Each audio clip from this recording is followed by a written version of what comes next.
La position de principe de notre parti, l'UPC, c'est que tout ce qui peut être mobilisé comme moyen et ressources pour amener les Burkinabés de la diaspora, donc comprenant ceux de la Côte d'Ivoire, l'UPC marque une adhésion totale à ces dynamiques-là. Maintenant, comment nous réagissons aux propos tenus par le président Kafando?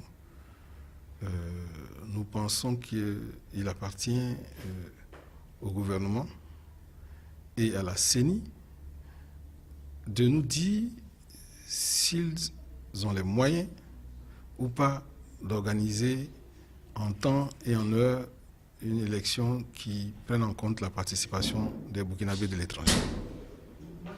Alors, cela dit,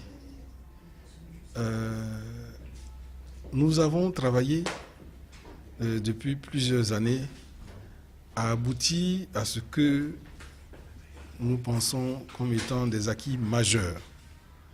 Et la charte de la transition a consacré la participation de manière inclusive de l'ensemble de toutes les composantes de la société burkinabé. Donc, il prend en compte donc les Burkinabés de l'étranger.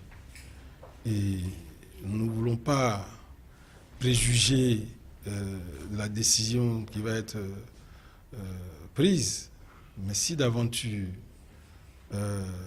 il était retenu comme décision finale que les Burkinabés de la diaspora ne participeraient pas au vote des différents scrutins de 2015, en octobre, je pense, cela sera vraiment une très grande frustration. Frustration d'autant plus que nous, en tant que parti politique, nous avons, et nous continuons d'ailleurs, à dépenser beaucoup d'énergie, à sensibiliser, mobiliser nos partisans, nos frères et sœurs, nos compatriotes.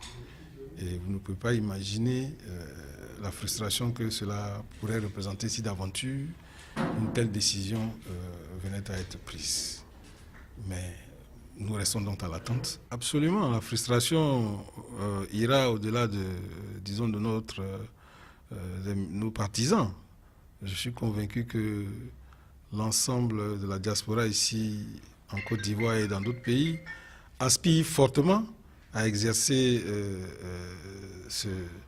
ce droit que lui confère la Constitution burkinabé, et nous ne pouvons pas imaginer, en termes de gestion émotionnelle, que ce à quoi nous aurons affaire, parce que même encore la veille, nous étions encore en train d'exhorter nos frères et sœurs à se mettre en ordre de bataille, justement par rapport à ces défis futurs qui se présentent à l'horizon du mois d'octobre 2015.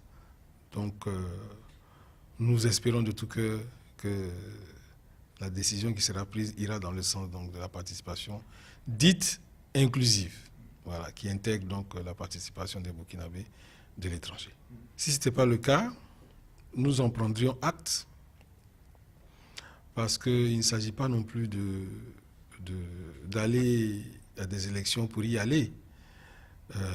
Nous pensons que la sagesse recommande de se conformer à la décision qui va être prise et de préparer les choses comme il se doit, mais de ne pas attendre, si d'aventure c'est la décision de la non-participation des Burkinabés qui venait à être prise, ne pas attendre 2019 pour commencer encore à parler de cette problématique. D'autant plus que nous savons par expérience, pour avoir travaillé sur ce domaine précis de collecte des données et d'identification, nous pensons que en 6 mois maximum, et là je suis vraiment généreux, en 6 mois maximum, on peut mener des activités d'identification ici en Côte d'Ivoire pour avoir le nombre exact de Burkinabés qui résident dans ce pays. Alors 6 moins 9, il va rester 3. pendant lesquels on pourrait gérer tous les aspects qui n'auraient pas été maîtrisés. En tout état de cause, nous sommes à l'écoute des responsables de la transition et nous attendons d'ici peu qu'ils nous donnent une lisibilité en ce qui concerne donc cette problématique. Et c'est vrai. Et c'est vrai. D'autant plus que... Il a parlé d'inquiétude et il a dit quelque chose de très important. Alors, et que l'ambassadeur est en contact avec lui, forcément. Voilà. Alors, les enjeux...